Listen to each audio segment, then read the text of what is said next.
Hello. ಸ್ನೇಹಿತರೆ, ನಾವು 23/3/2025 international happiness day ದಿನ 3 ವಿಷಯ ಕೊಟ್ಟಿದ್ದೆ ನಮ್ಮ ಆನ್ಲೈನ್ ಕ್ಲಾಸ್ ಸ್ಟೂಡೆಂಟ್ಸ್ಗೆ. ನಾವು ಸಕ್ರಿಯವಾಗಿದ್ದರೆ ಮನಸ್ಸಿಗೆ ಮುಪ್ಪು ಬರುವುದಿಲ್ಲ. ಅಧ್ಯಯನಶೀಲ ವ್ಯಕ್ತಿತ್ವ ನಿಮ್ಮದಾಗಲಿ. ಅಭಿಮಾನ ಅತಿರೇಕಕ್ಕೆ ಹೋಗದಿರಲಿ. ಹೇಗಿದೆ ಈ 3 ವಿಷಯ? ನಾನು ಹೇಳಿದ್ರೆ ಚೆನ್ನಾಗಿರತ್ತಾ? ಇಲ್ಲ. ನಮ್ಮ ಆನ್ಲೈನ್ ಸ್ಟೂಡೆಂಟ್ಸೇ ಅದ್ರ ಬಗ್ಗೆ ಅವ್ರಿಗೆ ಏನೇನು ಅನ್ನಿಸ್ತು 3 ವಿಷಯ ಮಾತಾಡಿದಾಗ ಅಂತ ಹೇಳಿ, ಅದಕ್ಕೆ ರಮೇಶ್ ಕೇಳಿದ್ದೇನೆ. ರಮೇಶ್, ನಮ್ಮ ಇವತ್ತು ಆನ್ಲೈನ್ ಪಾರ್ಟಿಸಿಪೆಂಟ್ಸ್ ಇವತ್ತು ಎಷ್ಟು ಜನ ಬಂದಿದ್ದಾರೆ, ಇವ್ರನ್ನೆಲ್ಲ ಮಾತಾಡಿಸ್ರಿ. ಎಲ್ಲರಿಗೂ ನಮಸ್ಕಾರಗಳು. ನೀವಿರೋದು ಜೈ ಪ್ರಕಾಶ್ ನಾಗತ್ ಹೇಳಿ ಯೂಟ್ಯೂಬ್ ಚಾನೆಲ್ ನಲ್ಲಿ. ನಮ್ಮ ಮೊದಲನೇ ವಿಷಯ ಬಂದು ಅಭಿ ನಾವು ಸಕ್ರಿಯವಾಗಿದ್ದರೆ ಮನಸ್ಸಿಗೆ ಮುಪ್ಪು ಬರೋದಿಲ್ಲ. ಇದರ ಬಗ್ಗೆ ಅನಿತಾ ಮೇಡಮ್ ಅವರು ಎಕ್ಸ್ಪ್ಲೇನ್ ಮಾಡ್ತಾರೆ.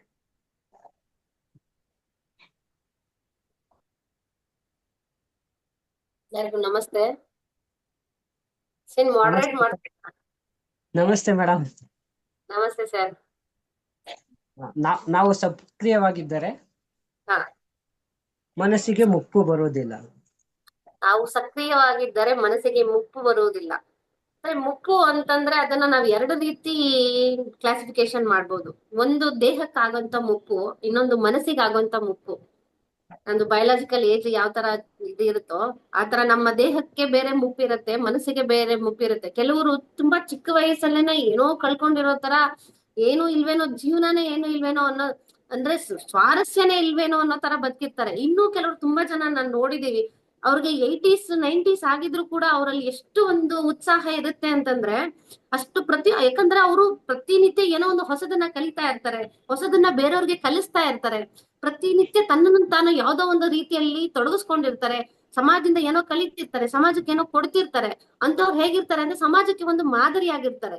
ಅದಕ್ಕೆ ಕಾರಣ ಏನು ಅಂತಂದ್ರೆ ಅವ್ರು ಯಾವಾಗ್ಲೂ ಸಕ್ರಿಯವಾಗಿರೋದು ಆಕ್ಟಿವ್ ಆಗಿರ್ತಾರೆ. ಆಕ್ಟಿವ್ ಆಗಿ ಕಲಿಯೋದ್ರಲ್ಲಿ ಇರ್ಬೋದು, ಅದನ್ನ ಹೊರಗಡೆ ನಾವು ಕಲ್ತಿದ್ದನ್ನ ಮತ್ತೆ ಹೊರಗಡೆ ಸಮಾಜಕ್ಕೆ ಕೊಡೋದ್ರಲ್ಲಿ ಇರ್ಬೋದು. ಹಾಗಾಗಿ ನಾವ್ ಯಾವಾಗ್ಲೂ ತಮ್ಮನ್ನ ತಾವು ಯಾವ್ದೋ ಒಂದು ಪ್ರತಿನಿತ್ಯ ಒಂದು ಹೊಸ ಹೊಸ ವಿಚಾರದಲ್ಲಿ ನಮ್ಮನ್ನ ಸಕ್ರಿಯವಾಗಿ ನಾವು ಪಾಲ್ಗೊಂಡಂತ ಸಂದರ್ಭದಲ್ಲಿ ನಮ್ಮ ಮನಸ್ಸಿಗೆ ಯಾವತ್ತು ಮುಪ್ಪೆ ಬರೋದಿಲ್ಲ ಅಂತ ಹೇಳ್ತಾ ಇಷ್ಟಪಡ್ತೀನಿ. ಹಾಗೆ ನಮ್ಮ ಮನಸ್ಸು ಯಾವಾಗ್ಲೂ ಕೂಡ ಯೌವನ ಭರಿತವಾಗಿರುತ್ತೆ ಅಂತ ಹೇಳಕ್ ಇಷ್ಟಪಡ್ತೀನಿ. ಧನ್ಯವಾದಗಳು ಮೇಡಮ್. ಸಕ್ರಿಯವಾಗಿದ್ನ ಅಂದ್ರೆ ಏನೇನ್ ಲಾಭಗಳಾಗುತ್ತೆ ನಮ್ಗೆ ಅನ್ನೋದ ಸವಿಸ್ತರವಾಗಿ ತಿಳಿಸ್ಕೊಟ್ಟಿದ್ದಕ್ಕೆ ಧನ್ಯವಾದಗಳು. ಇದೇ ವಿಚಾರವಾಗಿ ನಾವು ಮ್ಯಾಗ್ಡಮ್ ಸ್ಕೂಲ್ ಪ್ರಿನ್ಸಿಪಾಲ್ ಆದಂತ ಹರೀಶ್ ಪ್ರಸಾದ್ ಅವ್ರನ್ನ ಮಾತಾಡಿಸ್ಕೊಳ್ತಿದ್ದೀನಿ. ಧನ್ಯವಾದಗಳು ಹರೀಶ್ ಪ್ರಸಾದ್ ಅವರೇ.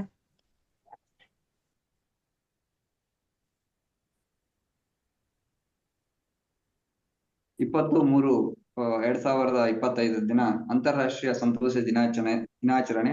ಈ ದಿನ ನಾವು ಈ ವಿಷಯದ ಕುರಿತು ಮಾತಾಡ್ತಿರುವಂತದ್ದು ಬಹಳ ಸಂತಸದ. ಯಾಕಂತಂದ್ರೆ ಸಂತೋಷವಾಗಿರ್ಬೇಕಂದ್ರೆ ಸಕ್ರಿಯವಾಗಿರ್ಬೇಕಂತಕ್ಕಂಥದ್ದು. ಯಾರು ಸಂತೋಷವಾಗಿದೆ ಸಕ್ರಿಯವಾಗಿ ಇದ್ದಾರೆ ಅಂತಕ್ಕಂಥದ್ದು. ಯಾಕಂತಂದ್ರೆ ಸಂತೋಷವಾಗಿ ಇದಕ್ಕೆ ಮೂಲ ಕಾರಣ ಯಾರೋ ವ್ಯಕ್ತಿಗಳಾಗಿರ್ಬೋದು. ನಾವು ದೊಡ್ಡ ದೊಡ್ಡ ವ್ಯಕ್ತಿಗಳು ನೋಡಿದಂತ ಸಂದರ್ಭದಲ್ಲಿ ನಮ್ಮ ಜಯಪ್ರಕಾಶ್ ನಾಗತ್ ಹೇಳಿ ಸರ್ ಯಾವಾಗಲೂ ಸಹ ನಗುಮುಖದಲ್ಲಿ ಇರ್ತಾರೆ. ಕಾರಣ ಏನಂತಂದ್ರೆ ಅವರು ನಮ್ಮ ಕ್ಲಾಸ್ ಹೋದಂತ ಸಂದರ್ಭದಲ್ಲಿ ಅಥವಾ ಆನ್ಲೈನ್ ಕ್ಲಾಸ್ ಆಗಿರ್ಬೋದು ಅಥವಾ ಆಫ್ಲೈನ್ 3 days ಕ್ಯಾಂಪ್ ಆಗಿರ್ಬೋದು, 1 day ಕ್ಯಾಂಪ್ ಆಗಿರ್ಬೋದು, ಬೆಳಗ್ಗೆ 9 ಗಂಟೆಯಿಂದ ಸಾಯಂಕಾಲ 11 ಗಂಟೆ ತನಕ ಅವರು ಯಾವಾಗಲೂ ಖುಷಿಯಿಂದ ಇರ್ತಾರೆ.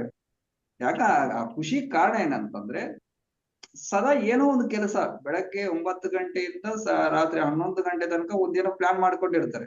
ಆ ಕೆಲಸಗಳು ಮಾಡ್ತಾ ಕಂಟಿನ್ಯೂಸ್ ಚಕ್ರ ತಿರುಗ್ತಾ ಇರ್ತದಲ್ಲ. ಒಂದು ಸೂರ್ಯ ಬಂದು ಹೋಗ್ತಾ ಇರ್ತಾವ, ಸುಸ್ತಾಗ್ತದ. ಚಂದ್ರ ಬಂದು ಹೋಗ್ತಾ ಸುಸ್ತಾಗ್ತದ. ಅವ್ನಿಗೆ ಏನೋ ಯೋಜನೆ ಇಲ್ಲ, ಅವ್ನು ಮಾಡುವಂತ ಕಾರ್ಯ ಅಷ್ಟೇ ಅನ್ನುವ ರೀತಿಯಲ್ಲಿ ಇದ್ದಂತ ಸಂದರ್ಭ ನಮ್ಮ ಸಂತೋಷದ ಗುಟ್ಟು ನಮ್ಮ ಕೆಲಸ. ಅದನ್ನೇ ಹೇಳುವಂಥದ್ದು. ನಮ್ಮ ಕೆಲಸದಲ್ಲ ಸಂತೋಷವನ್ನು ಕಾಣಿ ಅಂತಕ್ಕಂಥದ್ದು. ಅದನ್ನೇ ಹೇಳುವಂಥದ್ದು ನಮ್ಮ ಕಾಯಕವೇ ಕೈಲಾಸ ಅಂತ ಯಾರು ನಮ್ಮ ಬಸವಣ್ಣವರು. ಇದೆಲ್ಲರ ಒಂದು ಸಂತೋಷದ ಗುಟ್ಟು ಸದಾ ಸಕ್ರಿಯವಾಗಿ ಕೆಲಸ ಮಾಡ್ಕೊಂಡಿರುವಂತದ್ದು ನನ್ನ ಅಭಿಪ್ರಾಯ. ಧನ್ಯವಾದಗಳು. ಧನ್ಯವಾದಗಳು ಹರೀಶ್ ಪ್ರಸಾದ್ ಅವರೇ. ಸಕ್ರಿಯವಾಗಿ ಇರೋದ್ರಿಂದ ಏನೇನು ಲಾಭಗಳು ನಮ್ಗೆ 12ನೇ ಶತಮಾನದ ಬಸವಣ್ಣವರು ಕೂಡ ನೆನಪಿಸ್ಕೊಂಡ್ರೆ ಅವ್ರು ಎಷ್ಟು ಸಕ್ರಿಯವಾಗಿ ಇದ್ರಿ ಅಂತ. ಸಕ್ರಿಯವಾಗಿರೋದ್ರಿಂದ ಸಂತೋಷ ಕೂಡ ಸಿಗುತ್ತೆ ಅಂತ ತಮ್ಮ ಮಾತುಗಳಲ್ಲಿ ವ್ಯಕ್ತಪಡಿಸಿದ್ದೀರಿ. ಚೆನ್ನಾಗಿ ಧನ್ಯವಾದಗಳು. ಇದೇ ವಿಚಾರವಾಗಿ ನಾನು ವಂಗಮ್ಮನವ್ರನ್ನ ಮಾತಾಡ್ಸ್ಕೊ ಹೊರಟಿದ್ದೇನೆ. ನಮಸ್ಕಾರ ವಂಗಮ್ಮನವ್ರೆ. ನಮಸ್ತೆ ರಮೇಶ್ ಸರ್. ನಮಸ್ತೆ. ನಾವು ಸಕ್ರಿಯವಾಗಿ ಇದ್ದರೆ ಮನಸ್ಸಿಗೆ ಮುಪ್ಪು ಬರುವುದಿಲ್ಲ. ಮನುಷ್ಯನ ದೇಹಕ್ಕೆ ವಯಸ್ಸಾಗಬಹುದು, ಮನಸ್ಸಿಗೆ ಮಾತ್ರ ವಯಸ್ಸಾಗಕ್ಕ ಸಾಧ್ಯವಿಲ್ಲ.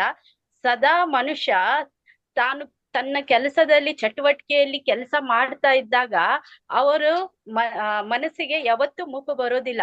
ಅವರು ಒಳ್ಳೆ ಕೆಲಸ ಮಾಡ್ತಾ ಮಾಡ್ತಾ ತಮ್ಮ ದೇಹಕ್ಕೆ ವಯಸ್ಸಾಗಬಹುದು, ಆದ್ರೆ ಮನಸ್ಸಿಗೆ ಆಗಂಗಿಲ್ಲ. ಬೆಳಗ್ಗೆ ಎದ್ದ ತಕ್ಷಣ ಯೋಗ ಆಗ್ಲಿ, ಮೆಡಿಟೇಷನ್ ಆಗ್ಲಿ, ಇವೆಲ್ಲ ಮಾಡ್ತಾ ಇದ್ರೆ ಯಾವಾಗ್ಲೂ ಮನುಷ್ಯ ಯಾವ ಕಾರಣಕ್ಕೂ ಮುಪ್ಪಾಗ್ಲಾರ್ದಂಗೆ ಸಕ್ರಿಯವಾಗಿ ಎಲ್ಲದ್ರಾಗೂ ತೊಡಗ್ತಾನೆ ಇರ್ತಾನೆ. ಧನ್ಯವಾದ. ಧನ್ಯವಾದಗಳು ಮೇಡಮ್. ಯೋಗ, ಮೆಡಿಟೇಷನ್ ಮತ್ತೆ ಯಾವಾಗ್ಲೂ ಒಳ್ಳೇದನ್ನ ಮಾಡ್ತಾ ಇದ್ನ ಅಂದ್ರೆ ಸಕ್ರಿಯವಾಗಿ ಅವನಿಗೆ ಮನಸ್ಸಿಗೆ ಆಗಲಿ ದೇಹಕ್ಕೆ ಆಗಲಿ ಮುಪ್ಪು ಬರಲ್ಲ ಅನ್ನೋದನ್ನ ನೀವು ಸ್ಪಷ್ಟವಾಗಿ ತಿಳಿಸ್ಕೊಟ್ಟಿದ್ರಿ. ಧನ್ಯವಾದಗಳು. ಇದೇ ವಿಚಾರವಾಗಿ ನಾನು ನೆಕ್ಸ್ಟ್ ಅನಂತ ಕೃಷ್ಣ ಮೋಹನ್ ಅವರ ಮಾತಾಡಿಸ್ಕೋಗ್ತಿದ್ದೀನಿ. ನಮಸ್ತೆ ಸರ್. ನಮಸ್ಕಾರ ಸರ್. ನಮಸ್ಕಾರ ಸರ್. ನಾವು ಸಕ್ರಿಯವಾಗಿದ್ದರೆ ಮನಸ್ಸಿಗೆ ಮುಪ್ಪು ಬರೋದಿಲ್ಲ. Yes sir. ನಾವು ಪ್ರತಿದಿನ ನಾವು ಹ್ಯಾಪಿನೆಸ್ ಆಗಿ ಸಂತೋಷವಾಗಿ ಇದ್ದಂಗೆಲ್ಲ ನಮ್ಗೆ ಅದ್ರನ್ನ ಉತ್ಸಾಹ ಇದ್ರೆ ಉತ್ಸಾಹ ಇರ್ತತೆ ಅಂತ ಹೇಳ್ತಾ ಇರ್ತಾರೆ. ನಮ್ಮಲ್ಲಿ ಉಲ್ಲಾಸ ಇರ್ಬೇಕು. ಆ ಉಲ್ಲಾಸ ಬರ್ಬೇಕಂದ್ರೆ ನಾವು ಪ್ರತಿದಿನ ನಾವು ಯಾವ್ಯಾವ್ದ್ರ ಬಗ್ಗೆ ಮಾಡ್ತೀವಿ, ಏನೇ ಕೆಲಸ ಮಾಡ್ತೀವಿ ಅನ್ನೋ ಪ್ಲಾನಿಂಗ್ ಇರ್ಬೋದು. ಇಲ್ಲಾಂದ್ರೆ ನಾವು ಇದೇನಪ್ಪಾ ಅನ್ನೋ ಮನಸ್ಥಿತಿ ಬಿಟ್ಟು ಒಂದು ಒಳ್ಳೆಯ ಮನಸ್ಥಿತಿನಲ್ಲಿ ನಾವು ಪ್ರತಿದಿನ ಆ ದಿನದ ಅದು ಆದ್ಯತೆ ನೀಡಿದಾಗ ಮಾತ್ರ ನಾವು ಉಲ್ಲಾಸವಾಗಿರೋದಕ್ಕೆ ಕಾರಣ ಆಗ್ತೀವಿ. ಅದಕ್ಕೆ ಮುಖ್ಯವಾಗಿ ಫಸ್ಟ್ ನಾವು ಬೆಳಗ್ಗೆ ಎದ್ದ ಕೂಡಲೇ ನಾವ್ ಏನ್ ವ್ಯಾಯಾಮ ಮಾಡ್ತೀವಲ್ಲ, ಒಂದು 40 ನಿಮಿಷ ವ್ಯಾಯಾಮ ಮಾಡಿದ್ರೆ ನಮ್ಗೆ 24 ತಾಸು ಅದನ್ನ ಒಂದು ಉಲ್ಲಾಸ ಕೊಡ್ತೈತಿ. ಅದಕ್ಕೆ ಕಾಳಿದಾಸ್ ಅವರು ಹೇಳ್ತಾರೆ, ಶರೀರ ಮಾಧ್ಯಮ ಕಲು ಧರ್ಮ ಶಾಸ್ತ್ರಂ ಅಂತಾರೆ.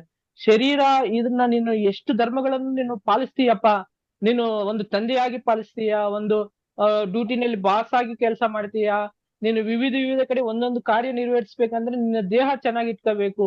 ನಿನ್ ದೇಹ ಇರ್ಬೇಕಂದ್ರೆ ನೀನು ಪ್ರತಿದಿನ ವ್ಯಾಯಾಮ ಅಂತವ್ ಮಾಡಿದ್ರಿಂದ ನಿನ್ನ ಮನಸ್ಸಿಗೆ ಕೂಡ ಒಳ್ಳೇದಾಗತ್ತೆ. ಆ ರೀತಿ ನೀನು ದಿನನಿತ್ಯ ಬೆಳವಣಿಗೆ ಸ್ಟಾರ್ಟ್ ಮಾಡು ಅಂತ ಕಾಳಿದಾಸ್ ಅವರು ಕೂಡ ಹೇಳ್ತಾರೆ. ನಾವು ಉಲ್ಲಾಸವಾಗಿರ್ಬೇಕು. ನಮ್ ಉಲ್ಲಾಸವಂತ ಇರುವಂತ ವ್ಯಕ್ತಿಗಳ ಜೊತೆ ನಾವು ಒಡನಾಟ ಇದ್ದಾಗ, ಒಂದು ಒಳ್ಳೆ ಸಂಘ ಇದ್ದಾಗ ನಾವು ಸಕ್ರಿಯವಾಗಿ ಇರೋಕೆ ಸಾಧ್ಯ ಅಂತ ಹೇಳಕ್ಕೆ ಇಷ್ಟಪಡ್ತೀವಿ ಸರ್. Thank you sir. ಧನ್ಯವಾದಗಳು ಸರ್. ಅನಂತ ಕೃಷ್ಣ ಮೋಹನ್ ಅವರು ಕಾಳಿದಾಸ ಅವರು ನೆನ್ಸ್ಕೊಂಡು ಅವ್ರು ಹೇಳಿದ ನುಡಿಗಳನ್ನು ನೆನ್ಸ್ಕೊಂಡು ಸಕ್ರಿಯವಾಗಿ ಇರಬೇಕು ಅಂದ್ರೆ ನಾವು ಪ್ರತಿದಿನ 40 ನಿಮಿಷ ವ್ಯಾಯಾಮವನ್ನು ಮಾಡ್ಬೇಕು ಅನ್ನೋದನ್ನ ವಿವರಣೆ ಚೆನ್ನಾಗಿ ನೀಡಿದ್ರು. ಅವ್ರಿಗೂ ಕೂಡ ಧನ್ಯವಾದಗಳನ್ನು ಹೇಳ್ತಾ ಇದ್ದೇನೆ. ಇದೇ ವಿಚಾರವಾಗಿ ನನ್ನ ಅಭಿಪ್ರಾಯ ಎಂದರೆ, ಪ್ರತಿದಿನ ನಾವು ಎಷ್ಟು ಆಕ್ಟಿವ್ ಆಗಿ ಲವಲವಿಕೆಯಿಂದ ಇರಬೇಕು ಅಂದ್ರೆ ಯಾವುದಕ್ಕೆ ಅಲ್ಲಿ ಸಕ್ರಿಯತೆ, ನಾವು ಮಾಡುವ ಕೆಲಸದಲ್ಲಿ ತಲ್ಲೀನತೆ ಎಲ್ಲಿ ಇರುತ್ತೋ ಅಲ್ಲಿ ಸಕ್ರಿಯವಾಗಿ ನಾವು ಪಾಲ್ಗೊಳ್ತೀವಿ ಅಂತ ಹೇಳಕ್ ಇಷ್ಟಪಡ್ತಾ, ಇದರ ಬಗ್ಗೆ ನಿಮ್ಮ ಅಭಿಪ್ರಾಯಗಳನ್ನು ಕಾಮೆಂಟ್ ಮುಖಾಂತರ ಮಾಡಿ ತಿಳಿಸಿ ಅಂತ ಎಲ್ಲರಿಗೂ ಕೇಳ್ಕೊಳ್ತಾ ಇದ್ದೇನೆ. ಧನ್ಯವಾದ.